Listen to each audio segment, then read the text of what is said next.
Hello and namaskar. Welcome to my new chat show, Exploring the Unexplored. I am Umar Shankar Yadav.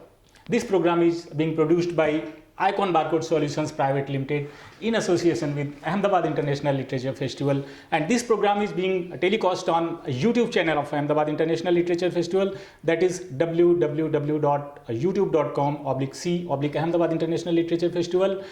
I invite people from different walks of life, and these people have done something extraordinary in their lives. There are certain hidden aspects on everybody's lives and works, and I try to explore those things. My guest of the day is Ravi Yadav, who has come all the way from Mumbai. He's a poet, actor and producer of short films. इनका खुद का production house है Ravi pictures.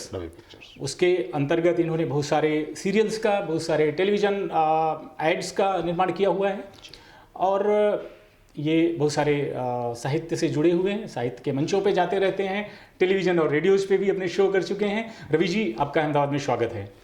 बहुत बहुत धन्यवाद आदरणीय उमा जी, और बहुत बहुत बधाई आपको। इतना खूबसूरत प्रोग्राम है आपका, मैं देखता हूँ। Thank you so much. And मुझे आज आपसे ये जानना है, जो लोगों को बहुत नहीं पता है, आप अपने रवि पिक्चर्स के तले क्या क्या करते हैं वो बताइए।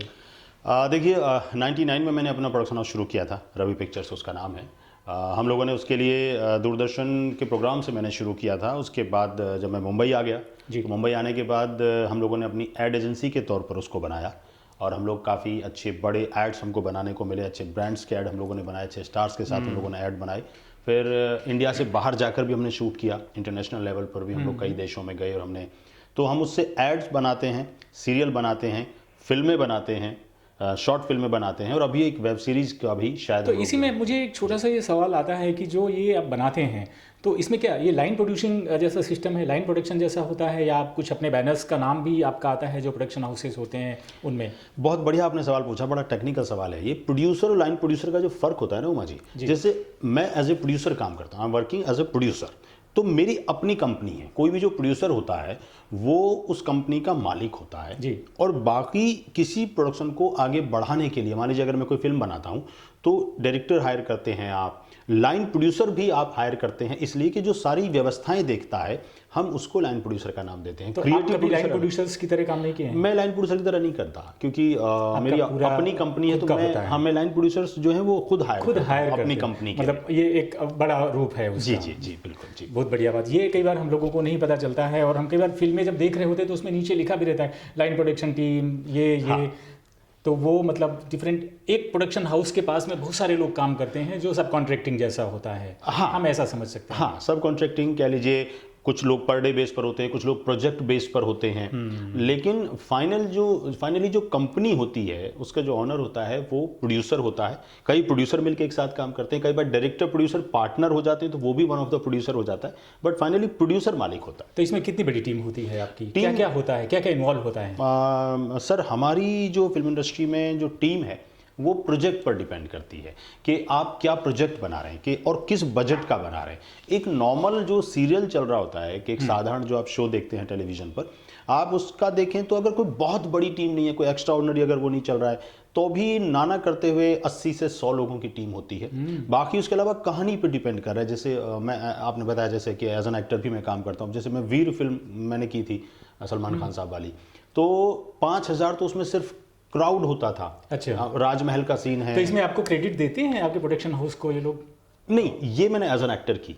जो आपके जो बड़े जो प्रोडक्शन आप करते हैं, जो बड़े प्रोडक्शन हाउस हैं उनके साथ मैं एज एन एक्टर कर रहा हूँ। जैसे बालाजी जो प्रोडक्शन की बात कर रहा हूँ मैं, जो आप प्रोड्यूस करते हैं, जो प्रोड्यूस करते हैं वो तो मेरा ही बैनर होगा, वो तो आपका ही है। मुझे दूसरों को क्रेडिट देना है कि मान लीजिए अगर मैं प्रोड्यूसर हूँ और मैंने आपको लाइन प्रोड्यूसर हायर किया कि आप मेरी सारी व्यवस्थाएं अहमदाबाद में देखेंगे, तो मैं आपकी कंपनी का नाम एज ए लाइन प्रोड्यूसर दूंगा। तो उस तरह मुंबई में बहुत सारे जो लोग हैं वो as a line producer, supervising producer, creative producer काम करते हैं। तो उनको क्रेडिट आप अपने उसमें देते हैं, वो देना भी चाहिए। मैं वैसी बात कर रहा था, जैसे कोई सीरियल बनाया आपने, वो सीरियल कहीं टेलीविजन पे आ रहा है या किसी दूसरी चैनल पे आ रहा है या OTT पे आ रहा है, तो वहाँ की मैं बात कर रहा था कि वहाँ पे एज ए आपका कोई ऐसा है जो जिसमें आप Ravi produced by Ravi Pictures करके हैं, ये क्रेडिट की बात कर रहा था मैं। जैसे प्रोड्यूस्ड, इसके प्रोड्यूसर ये हैं, फिल्मों की बात करें तो वहाँ भी प्रोड्यूसर का नाम रहता है, produce by so and so, तो उसकी मैं बात करता।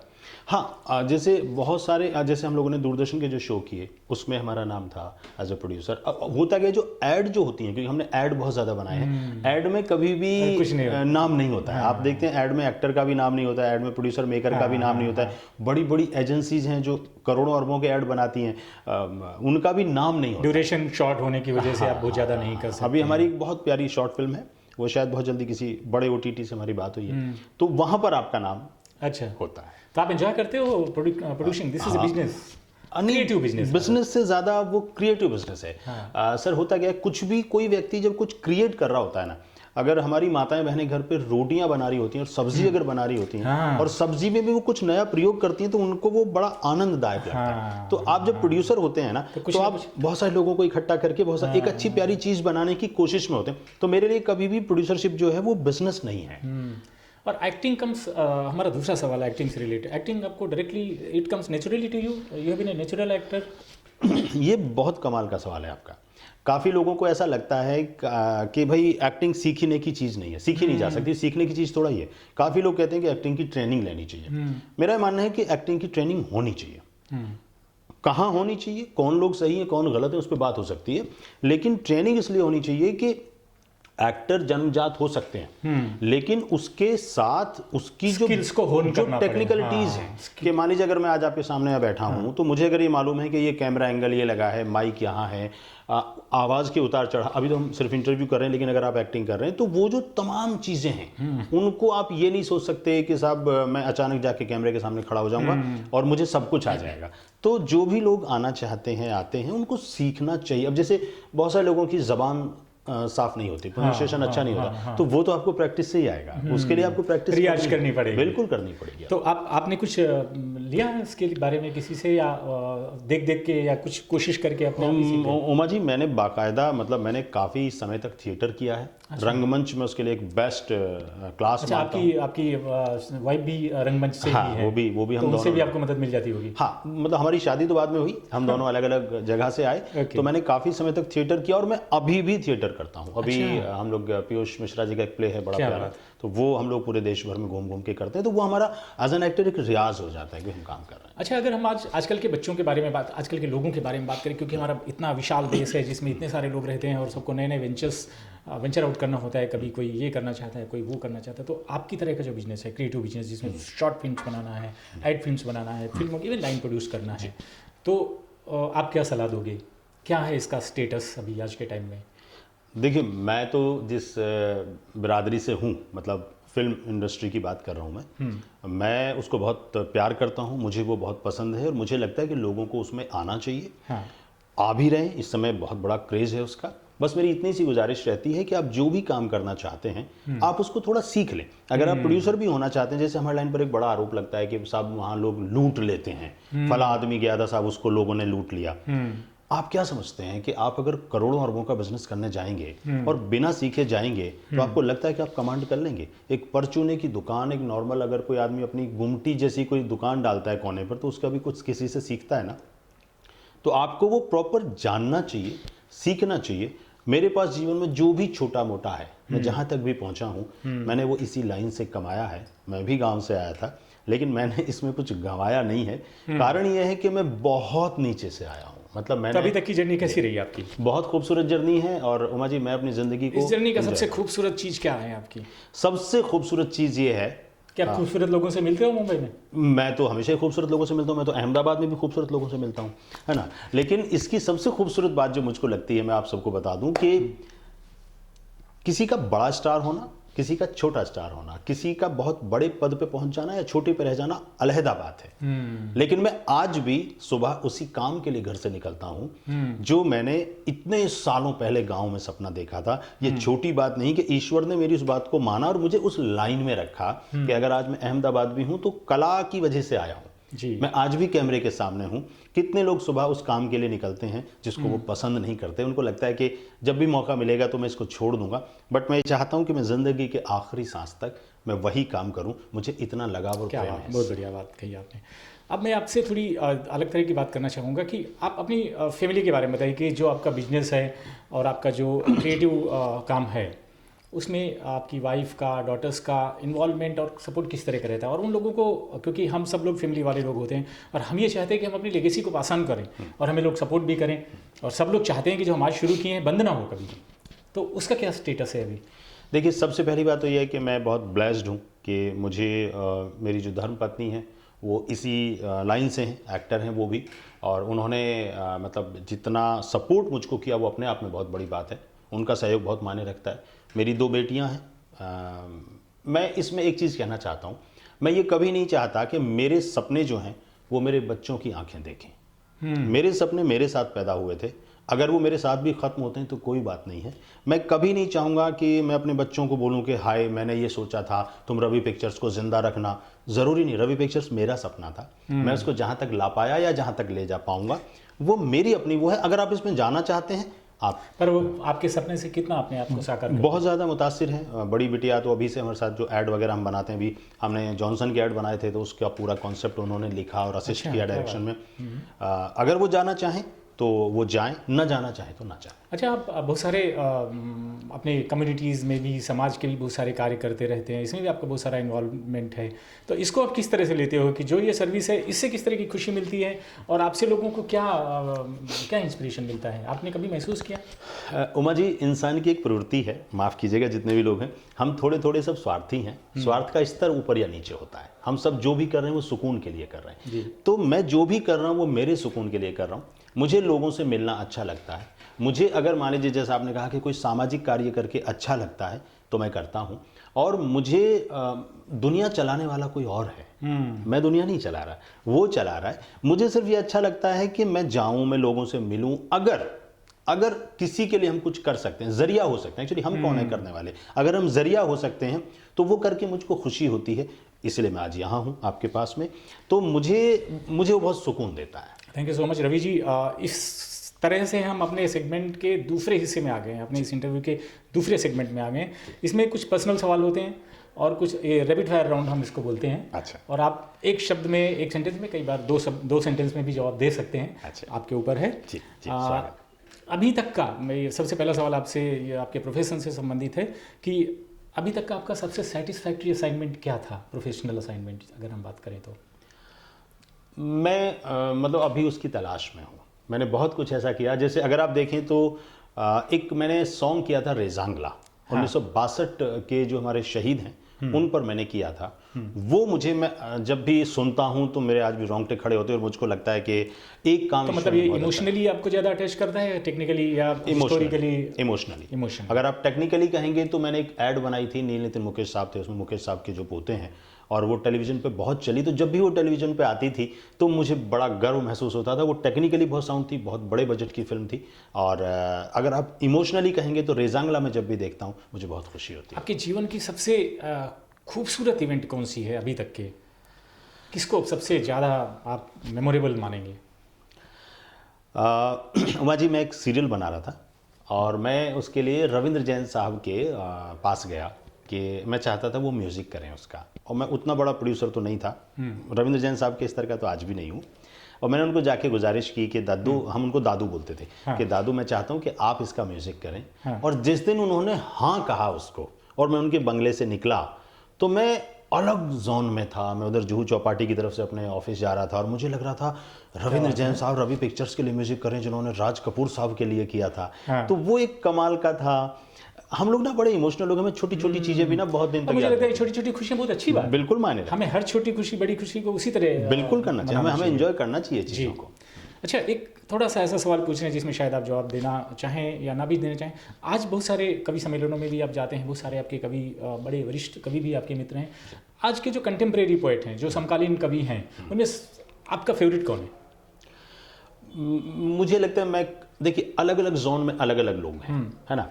काफ़ी लोग हैं जो बहुत अच्छा काम कर रहे हैं, मैं उनसे काफ़ी मुतासिर होता हूँ। मैं एक चीज़ ज़रूर कहना चाहूँगा कि सबकी अपनी अपनी अलग अलग वो है। अगर आप मेरे वरिष्ठों में बात करेंगे तो जैसे आदरणीय लक्ष्मी शंकर वाजपेयी हैं, मुझे उनकी सरलता बहुत पसंद है। हरीश नेवल साहब हैं, उनका लोगों को जोड़ना, उनके साथ उनको ये महसूस कराना कि हम सब उनके बराबर हैं जबकि हम उनसे बहुत छोटे हैं, मैं उनको बहुत पसंद करता हूँ। मेरे ही वरिष्ठों में ही अगर आप बात करेंगे तो देखिए एक नाम जिन्होंने, मैं उनका एक चीज़ के लिए बहुत ज़्यादा वो मानता हूँ, कुमार विश्वास साहब का, कि उन्होंने हिंदी कविता को, जो आदरणीय अशोक चक्रधर साहब और पंडित सुरेंद्र शर्मा जी ने जो शुरुआत की थी कि कवि सिर्फ कुर्ता पहन के नहीं घूमेगा, उन्होंने उसको ब्रांड बनाया कि कवि ब्रांड हो सकता है साहब। कवि जो है वो चार्टर्ड प्लेन से भी जा सकता है, वो 5 स्टार होटल में भी जाके रुक सकता है। तो काफ़ी लोग हैं जो कविता के लिए बहुत अच्छा काम करते हैं। बहुत बढ़िया बात कही आपने। और हमें कभी एक व्यक्ति या एक वस्तु पे रुकना भी नहीं चाहिए, सबकी अपनी अपनी विशेषताएं होती हैं। आपको एक ऐसी इच्छा के बारे में बता सकते हो जो अभी फुलफिल नहीं हुई और आप चाहते हो कि अनफुलफिल्ड डिजायर जिसको हम बोलते हैं? हज़ारों ख्वाहिशें ऐसी कि हर ख्वाहिश पे दम निकले, बहुत निकले मेरे अरमा मगर फिर भी कम निकले। इच्छाएं तो इतनी होती हैं उमा जी कि कभी पूरी नहीं होती।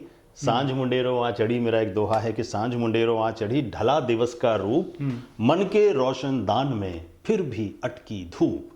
जब ये शाम ढलने लगती है, जिंदगी की हो या दिन की हो, तब भी बहुत सारी जो धूप है ना वो किसी कोने में अटकी रहती है। अच्छा, एक सवाल मैं आपसे ये पूछना चाहता हूँ, आपने बहुत बढ़िया बात की कि आप you are very handsome man और आप बहुत सारे प्रोग्राम्स में जाते हैं, बहुत सारी महिलाएं मिलती हैं, बहुत सारी लड़कियां मिलती हैं, तो आपको कुछ उसमें समस्याएं नहीं आती किसी तरह से मैनेज करने में? मैसेजेस आते हैं, व्हाट्सएप आते हैं या कुछ बातें होती है फ़ोन पे, नहीं, तो कोई दिक्कत नहीं होती ना किसी तरह से? दिक्कत कैसे करते हो आप मैनेज देखिए, चीज़ों को? एक होता है मित्र होना। हाँ, मित्र होना, महिला हो या पुरुष हो, होता क्या है कि हम, मतलब मुझे माफ़ कीजिएगा जो पुरुष बैठे हुए हैं, हम पुरुषों को कई बार सिर्फ महिलाएं समझते हैं, हम उनको मित्र क्यों ना समझें।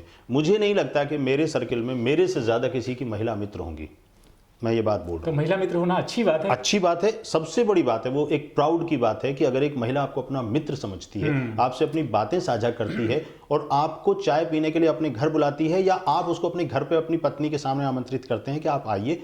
मेरी जितनी भी महिला मित्र हैं, मुझसे छोटी, मेरे साथ की, या मुझसे बड़ी जो मेरी वरिष्ठ भी हैं, मेरा उनके घरों पर आना जाना है और उनका मेरे घर पे आना जाना है। मतलब ये एक अलग मेरे लिए वो स्वस्थ सम्मान, परंपरा है, मेरे लिए वो सम्मान का रिश्ता है। बिल्कुल बहुत सम्मान का है और एक बहुत स्वस्थ परंपरा है। अगर इस रिश्ते को हम इस तरह से, मित्रता के रिश्ते को नहीं निभा पाए, निभाना ही चाहिए। निभाना मतलब ही चाहिए। महिलाएं जो हैं वो हमारे, मैं फिल्म लाइन में हूँ एज एन एक्टर, मुझे आज इतने साल काम, बहुत सारी मेरी महिला मित्र हैं जो आर्टिस्ट हैं। मैं प्रोड्यूसर हूँ तो उसमें एक अलग हमारे लोगों का सर्किल है। कवियत्री और कवियों का एक जो मेरा सिलसिला है वो है।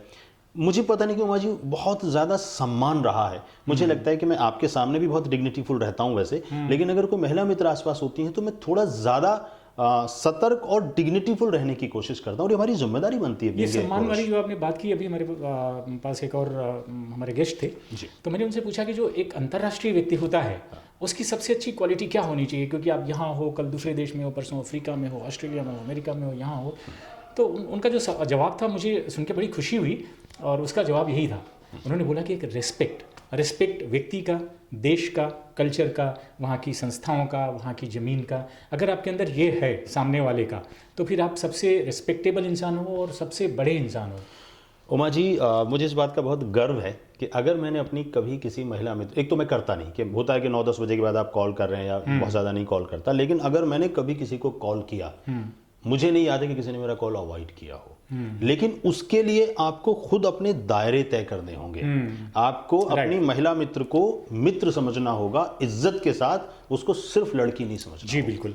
तो अभी हम आपसे दूसरा सवाल पूछते हैं कि जो नए साल है, अभी शुरू हुआ है, एक हफ्ते हुए, आप क्या देख रहे हो, किसमें क्या होने वाला है? आप कुछ अफेयर वगैरह पे पूछने वाले थे क्या? रास्ता बदल गए क्या आप? नहीं, मैंने बहुत बढ़िया बातें की और हम सबको देखिए यही बातें करनी चाहिए और हम सबको मित्रता निभानी चाहिए, संबंध निभाने चाहिए और उनको आगे अगली जनरेशन तक लेके जाना चाहिए। जी, तो आप मुझे नए साल में क्या करने वाले हैं? कुछ नई प्रोजेक्ट, क्योंकि हमारा जीवन क्या होता है, हम हमेशा कुछ ना कुछ देखते हैं। सुबह जो जगते हैं तो ये सपना देखते हैं, ये करने वाले हैं, और पूरे साल का देखते हैं, पूरे जीवन का देखते हैं। मतलब एक शॉर्ट टर्म और लॉन्ग टर्म सपने होते हैं। जो शॉर्ट टर्म अगर हम साल की बात करें तो क्या लग रहा है कि इस साल में ये होने वाला है और हम बड़े खुश होकर उसको देख रहे हैं? उमा जी, बहुत बढ़िया सवाल है। मैंने कभी भी नए साल के कुछ नियम नहीं बनाए कि मैं इस साल ये करूँगा, लेकिन किया अपनी जितनी मेरी हैसियत है मैंने किया। इस साल में मुझे 2-3 चीज़ें लगती हैं। मेरी वेब सीरीज़ है, बहुत अच्छी और बहुत प्यारी, अच्छे सब्जेक्ट के साथ है वो, तो मुझे लगता है कि इस साल हम वो कंप्लीट करेंगे। हिंदुस्तान पाकिस्तान के बंटवारे पर है। हमने अभी जब मैं अहमदाबाद के लिए निकला उससे पहले एक सब्जेक्ट फाइनल करके आया हूँ शॉर्ट फिल्म के लिए, क्योंकि सारे काम आप सिर्फ पैसे के लिए नहीं करते। मैं चाहता हूँ कि उसको नेशनल इंटरनेशनल अवार्ड्स के लिए मैं बनाऊँ, भले ही उससे मुझे एक पैसा वापस ना आए। दूसरा, अपने साहित्य में और सुधार करूंगा, अपने साहित्य को और दूर तक लेकर जाऊंगा। कुछ किताबें आने वाली हैं। मेरी अभी इसी महीने प्रभात प्रकाशन से एक पुस्तक आ रही है जो देश भर में जितने कवि हैं पुलिस डिपार्टमेंट के, उनमें से 51 कवियों की जो कविताएं हैं संकलन मैं उसमें संकलन कर रहा हूँ। उसके अलावा मेरी अपनी खुद की कविताओं की किताब आने वाली है। बहुत बढ़िया बात है, उस पर भी बात करेंगे। और हमारे जीवन में खुशियाँ और दुख तो आता ही रहता है। आपके जीवन का अगर हम ये जानने की कोशिश करें, क्योंकि हमारा पर्सनल सेगमेंट है, सबसे डिस्ट्रेसिंग टाइम क्या था, सबसे तकलीफ वाला टाइम क्या था, सबसे दुख वाला आपके अभी तक के जीवन में कौन सी घटना थी? रोज़ आती जाती रहती हैं इमोशनल आदमी के लिए, कि जब आप छोटी सी इमोशनल संवेदनशील व्यक्ति का क्या होता है कि वो छोटी सी बात पे दुखी हो जाता है, छोटी सी बात पे खुश हो जाता है। मैं तब बहुत दुखी होता हूँ जब मैं किसी व्यक्ति से जुड़ूं और वो मुझे किरदार का छोटा लगे, वो मुझे नुकसान दे, वो मुझे पैसे का नुकसान दे, उससे गलती हो जाए, मुझसे गलती हो जाए, तो मुझे उतना लगता है चलो पार्ट ऑफ जॉब है। मेरे प्रोडक्शन में किसी से कोई गलती हो जाए मैं उसका पेमेंट नहीं काटता, बट मुझे जब कोई किरदार का छोटा व्यक्ति मिल जाता है, मुझे लगता है मैं इसको बड़ा अच्छा आदमी समझता था, ये इतना छोटा कैसे निकला। मतलब चरित्र की बात कर रहे हैं। हाँ, कैरेक्टराइजेशन में कि किरदार उसका जो इतना छोटा कैसे निकला, तो मुझे बहुत सोच छोटी है। तो मुझे अफसोस होता है। तब मुझे लगता है कि दुनिया ऐसी क्यों है, और ये दुनिया ऐसी है तो हम इसमें क्यों हैं, और अगर हम ऐसे हैं तो कितने दिन चल पाएंगे। तो ये रोजाना की डिस्ट्रेसेस जो होती हैं उनसे कैसे बाहर निकलते हो? मेरे पास ना साहित्य ईश्वर ने मुझको लगता है कि उस ब्लेसिंग के तौर पे दिया है। मैं अगर एक गज़ल कह लेता हूँ, एक नज्म लिख लेता हूँ, या एक दोहा भी लिख लेता हूँ, आपके दोहे तो हम देखते रहते हैं सोशल मीडिया तो मैं पता नहीं क्यों रिलैक्स हो जाता हूँ। और मैं बहुत देर तक, मुझे अभी याद नहीं है लेकिन मेरी कविता का टाइटल था मैं मेरे मन के सतयुग में जीता हूँ। तो मैं मेरे मन में मैंने सतयुग बना रखा है, मैं उसमें ही घुसा रहता हूँ। बाहर जब जाता हूँ, थपेड़े अगर खा लेता हूँ कलयुग के, तो लौट के वापस आ जाता हूँ। तो मैं इसलिए खुश रहता हूँ। अच्छा, हम लोगों को आपने अपने फिल्म, अपने जो प्रोडक्शन हाउस है उसकी शिकायतें बताई और भी बहुत सारे लोगों की बातें किया। अब मैं आपसे ये जानना चाहता हूँ, आपको समाज से भी कुछ शिकायतें हैं? सोसाइटी, इंडियन, हमारी सोसाइटी, वो केवल इंडियन सोसाइटी की बात नहीं कर रहा हूँ, पूरी दुनिया की सोसाइटी। हाँ, उससे क्या शिकायतें हैं आपको? मुझे पता नहीं, मैं शिकायत वाला आदमी नहीं हूँ। मुझे शिकायतें इसलिए नहीं होती कि मैंने खुद भी बहुत सारे एयरपोर्ट पे गए तो कई बार भीड़ करे जा रहे हैं लोग, कहीं रेलवे स्टेशन पे गए। मैं वही कह रहा हूँ कि जनरली मुझे शिकायत, क्योंकि हम भी उसका हिस्सा हैं, लेकिन ऐसी बहुत सारी चीज़ें आपको देखने को मिलती हैं। जैसे आपने कहा कि अब अगर आप सफाई की बात करते हैं तो हम एक्चुअली, मुझे एक ही शिकायत रहती है बहुत बड़े स्तर पर अगर उसको बोलें, कि हम अधिकारों की बात हमेशा करते हैं। मेरा अधिकार बनता है कि मैं साफ सुथरी जगह से गुजरूँ, बट हम अपने फर्ज भूल जाते हैं कि मेरा फर्ज बनता है कि मैं केला खा के उसको रास्ते में ना फेंकूं। मतलब ये हुआ कि अगर हमें शिकायत करना है तो हमें खुद को भी सही रखना पड़ेगा। अधिकार और फर्ज का जो बैलेंस है वो हम बनाना कई बार कुछ लोग भूल जाते हैं, सबकी बात नहीं कर रहा हूँ। इस दुनिया में अच्छे लोग भी बहुत है, तभी दुनिया चल रही है। मतलब ये हुआ कि अगर हम शिकायतें कम रखें तो शायद हमारी दुनिया खूबसूरत ज़्यादा रहे, हमें बुराई देखने की जरूरत नहीं है। बिल्कुल सही बात है। और अब जो सभी लोगों की इच्छाएं होती हैं, और हम भी आपसे ये जानना चाहते हैं कि हम फिल्मों में कब देखेंगे आपको? छोटा बड़ा कुछ भी नहीं होता, वो हम जानते हैं, वो आपने भी बताया। हमारे लिए फिल्मों में काम करना, सीरियल में काम करना, ऐड में करना या नहीं करना, कुछ भी छोटा बड़ा नहीं, लेकिन आपको फिल्मों में हम कब देखें? उमा जी, ये तो ईश्वर जानता है। मैं जब शुरुआत में आया था मैंने कुछ फिल्में की हैं अच्छी। मैंने शत्रुघ्न सिन्हा साहब के साथ फिल्म की, सलमान साहब के साथ की, हेमा जी के साथ एक फिल्म मैंने की थी, वो हेमा जी थी। अच्छा। विनोद खन्ना साहब थे उसमें। ये वो रिलीज़ नहीं हुई बाई चांस। युक्ता मुखी जी के साथ एक फिल्म मैंने की थी। तो अभी उसके बाद जब से मैं मेरे प्रोडक्शन में बिजी हुआ और साहित्य में बिजी हुआ, तो एक्टिंग थोड़ा बैक सीट ले ली। हाँ, मुझे थोड़ा, क्योंकि फिल्मों की भागदौड़ अलग तरह की है और प्रोड्यूसर और कविता के क्षेत्र का जो भागदौड़ है वो थोड़ी अलग है। तो एक समय के अनुसार चीज़ें बदलती रहती हैं, लेकिन आप देखेंगे ज़रूर, ये मेरा आपसे वादा है। And wish you all the very best. Thank you. और अब हम करीब करीब अपना कार्यक्रम समाप्त करने की तरफ बढ़ रहे हैं। तो हम क्योंकि अभी नया साल शुरू हुआ है, तो इस कार्यक्रम को हम हैप्पी नोट पे बंद करना चाहेंगे। आपको सबसे ज़्यादा खुशी किस में मिलती है? लोगों से मिलने में, लोगों को पढ़ने में, घूमने में और लिखने में। क्या बात है, बहुत बढ़िया बात है। और हमारा ये, क्योंकि कार्यक्रम साहित्य से भी संबंधित है और हमारा अहमदाबाद इंटरनेशनल लिटरेचर फेस्टिवल के यूट्यूब चैनल पे ये प्रोग्राम जाता है, इसलिए हम सब लोगों को ये बताना चाहेंगे कि पढ़ने में, लिखने में, घूमने में, मिलने में, इसमें सब चीज़ों में हमें साहित्य के दर्शन होते हैं। और आप लोग ये करते रहिए और खुशियों का आनंद लेते रहिए। रवि जी का ये संदेश है। रवि जी, आप नए साल में हमारे प्रोग्राम में आए हैं, कुछ संदेशा देना चाहेंगे नए वर्ष का लोगों को? मैं संदेश से पहले एक तो ये कहना चाहूँगा कि मैं काफ़ी एक प्रोग्राम एज एंकर मैंने किया है, बट मैं जब भी आपको एज एंकर देखता हूँ तो मैं आपसे मुतासिर होता हूँ, आपसे प्रभावित होता हूँ। और आज भी जिस तरह के सवाल आपने पूछे, मुझे ऐसा लगता है कि एंकर वो जो एकदम बिल्कुल नीरस सा होकर बैठ जाता है, मैं वैसा कभी नहीं रहा। तो उस समय जो अचानक जहन में आता है और आप जो पूछते हैं, वो उसके लिए आपको बधाई देता हूँ। Thank you so much. इस प्रोग्राम के लिए आपको बधाई देता हूँ, और जितने भी ये हमारे तमाम दर्शक जुड़े हुए हैं, सबको नए साल की शुभकामनाएं देता हूँ। मैं इतना बड़ा नहीं हूँ कि मैं संदेश दूँ, क्योंकि मैं उतना बड़ा कभी होना भी नहीं चाहता कि मैं संदेश दूँ। इतना ज़रूर है, एक छोटी सी बात है कि अपने अधिकार और अपने फ़र्ज़ों का, जो हमारे फ़र्ज़ हैं, जो हमारे अधिकार हैं, अगर हम उनका बैलेंस खुद कर लें, अपने दायरे खुद बना लें, तो बहुत सारी समस्याएं जो हैं वो हल हो जाएंगी।